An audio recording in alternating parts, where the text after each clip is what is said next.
So that's great. And then there's deeper layers in that these stuck areas are not just affecting our posture and our expression, like our physical expression of emotion and so on.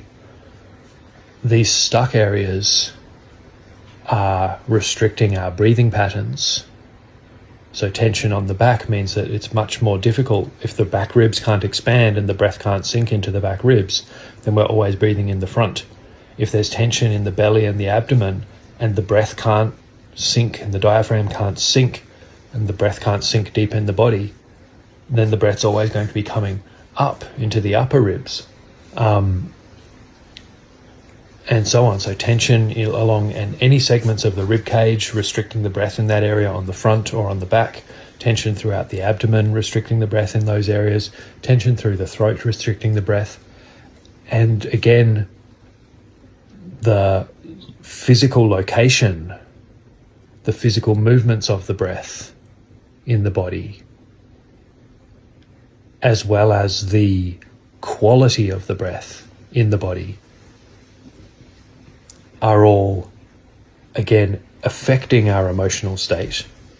And not just our emotional state, but our overall state of alertness and relaxation, the stress response and relaxation response, sympathetic nervous system, parasympathetic nervous system, balance, the relative lengths of inhalation and exhalation, and then the quality, like whether they're sharp and tense or whether they're very smooth, and so on, and the feeling. So the breath is affecting the emotional state and the overall state of the nervous system and every aspect of our consciousness and physiology, but the breath is also indicative of those states. So when we're angry, our breath will change in a certain way.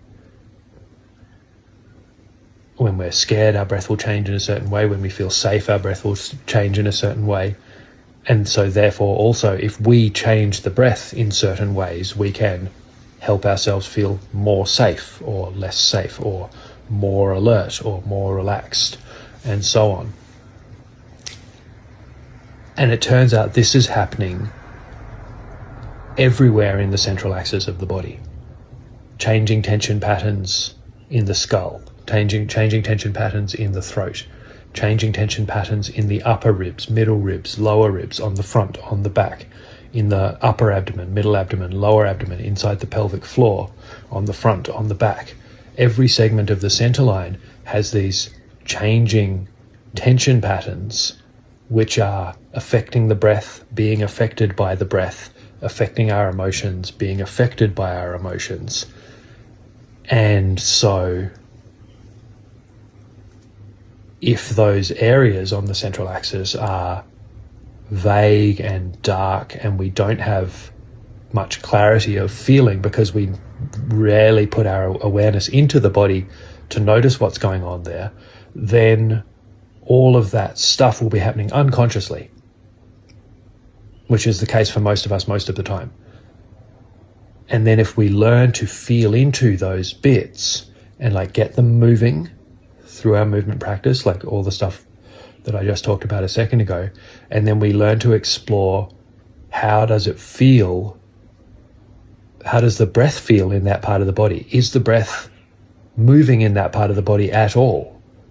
How does the breath moving in the throat feel? How does the breath feel moving in the center of the skull? There's muscular contractile areas in the pharynx, in the center of the skull, in the base of the skull, the suboccipital space, all the way through the neck. How does the breath feel? How do the tension patterns in all those segments of the neck feel during inhalation and exhalation when I change my breathing patterns in different ways? How does it feel to breathe into the upper ribs, into the middle ribs, into the lower ribs on the front? How does it feel to breathe into the upper ribs, the middle ribs, the lower ribs on the back of the body? Can I do it? If I can't do it, then what happens if I experiment with okay, can I send the breath deep into the belly? Can I send the breath into the lower ribs? Can I send the breath into the upper parts of the rib cage? All of us can do these basic changes of the breath. And then as we start to explore sending the breath into the different regions along the central axis, we find that same thing. Some areas we can do it very easily. some areas we're able to move the breath in certain ways that actually feel nice. And we can notice we can breathe in certain ways which make us feel alert and energized. We can breathe in certain ways that make us feel a little bit more calm and relaxed. And with practice, we can even find ways of breathing which help us feel more alert, more energized, and more calm and relaxed at the same time. And we find some areas in our bodies where we can do a little bit of that a bit more easily. We find other areas where it's like, okay, if I struggle, if I really concentrate and work, I'm able to send the breath into that area. And maybe it doesn't feel so great, but then with a little bit of practice, I can start to make it feel, oh yeah, that can feel quite nice. That can feel quite nice. And I can get better at making it feel nicer and nicer. And I can get better at making the movements of the breath sink into that area of the body more clearly, more strongly even. We get this massaging effect of the breath inside the body. And then we find other areas along the central axis, other segments, or maybe it's on the front, maybe it's on the back, where it's really hard. It's like I can't get the breath to move in that point, in that area. Or I can't get the breath to move in that area without it feeling horrible or like really like tense and yucky. And all of these are then skills that we can develop. So it's like the Feldenkrais principle. You take what's impossible and you work on making it possible. So you work on the edges. Maybe this certain segment down the very bottom, it's impossible to get to, but if I try and send the breath 3 segments above that, I can feel some movement there. And I work there for a while, and then I'm able to get the breath moving 1 segment below, 1 segment above. Like anywhere that starts moving, we start to be able to move the segments above and below gradually. And then you take what's difficult and you work on making it easier. So it's initially very difficult, but you practice, and then it's like, oh, cool. I can more easily get the breath to move in these areas of the central axis, on the front, on the back, a little bit up, a little bit down, get the breath moving in these areas where before it was very difficult. In the same way that we did with the forwards and backwards and side to side movements in the movement practice. And then you take what's difficult and you work on making it easier, and then you take what's becoming easy and you work on making it pleasant. So working with the breath, we can, in any of the areas where it's easy to feel the movement of the breath, we can work on making the simple movements of the breath feel pleasant in those specific segments of the central axis. Can we make the movements of the breath in the center of the skull feel not just easy, but pleasant? Pleasant on the way in, pleasant on the way out, pleasant during the transition between exhalation and inhalation, pleasant during the transition between inhalation and exhalation. And then what this means is we have practices to get the movements, the physical movements, internal movements of the breath happening at every single specific segment along the central axis, along the front, along the back, and then in between the front and the back along the central axis. We can get the movements into every part of the center line of the breath, and we can gradually work on making the feeling of the internal movements of the breath all the way along the central axis feel easy, pleasant, energizing, relaxing.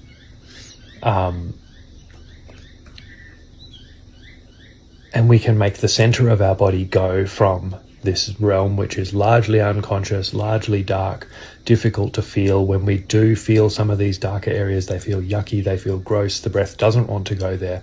And we can gradually fill them with consciousness, with awareness, with movement that feels nice, and with breath that feels nice. And we discover all the way through that these breathing patterns and the tension patterns at these different levels of the spine, which are inhibiting the breath and making the breath not feel so pleasant, that again, these are all massively associated with our habitual patterns of emotion, habitual patterns of suppressing certain emotions and expressing certain other emotions, habitual range of emotional states which we're sort of allowing in our lives and which we're suppressing and inhibiting. And then not just our emotions, but also our patterns of thinking, our patterns of attention, where we direct our attention in the world, which parts of the world we're blocking out and ignoring, what we're aware of in the body and what we're suppressing in the body. Certain ways of paying attention associated with tightening in the throat, with tightening in the chest, with tightening and holding in the abdomen, and so on. So it's like thought linking with emotion, linking with physical tension, linking with breathing patterns, which are then affecting our state of arousal or like dullness, feelings of being safe or under threat, so on, all associated with these physical locations in the body. So physical muscular tension reflecting mental emotional aspects, and also affecting our physiology, affecting blood flow, affecting body temperature, affecting digestion, breath, influencing the heartbeat, so on. All these things looping, interacting with each other along the central axis of the body.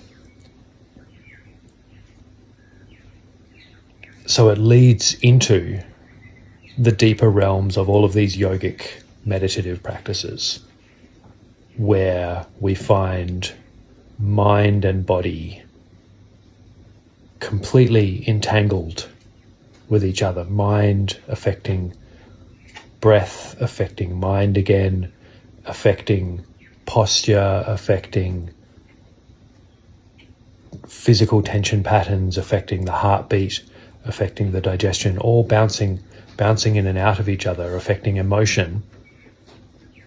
And as then all of these areas open up and we get better and better at working with them, and we become better able to release, like engage and enliven, and then also release habitual chronic tension from all of these areas, we find that we're releasing not just the body, we're releasing particular patterns of emotion.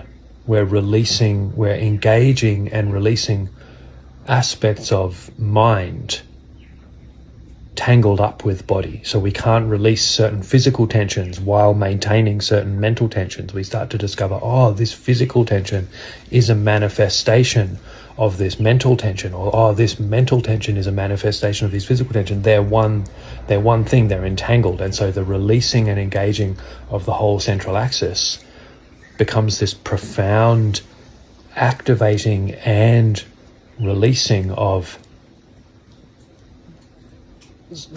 some of the core aspects of our consciousness itself.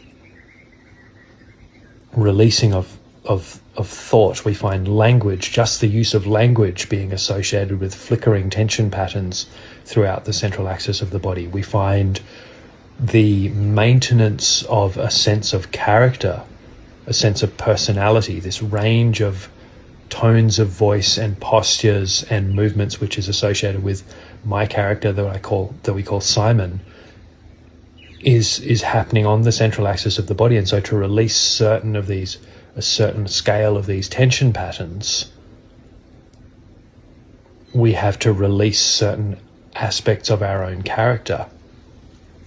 Releasing language, releasing certain holding patterns associated with our identity,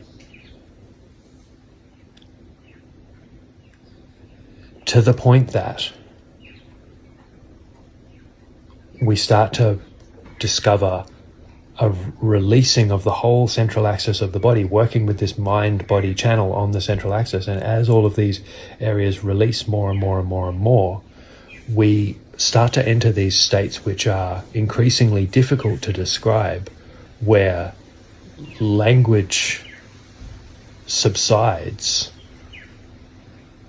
and there's pure sensing, non-verbal sensing happening.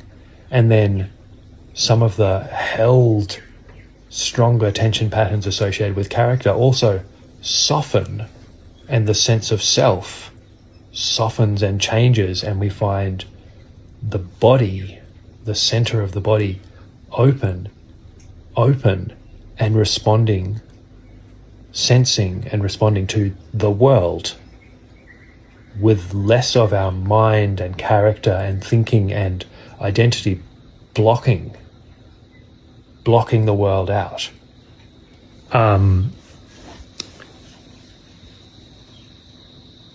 And so this is all still this serpent spine thing of going, the serpent spine, the animal body, the central axis of movement, the central axis of identity, and then the central axis of sensing.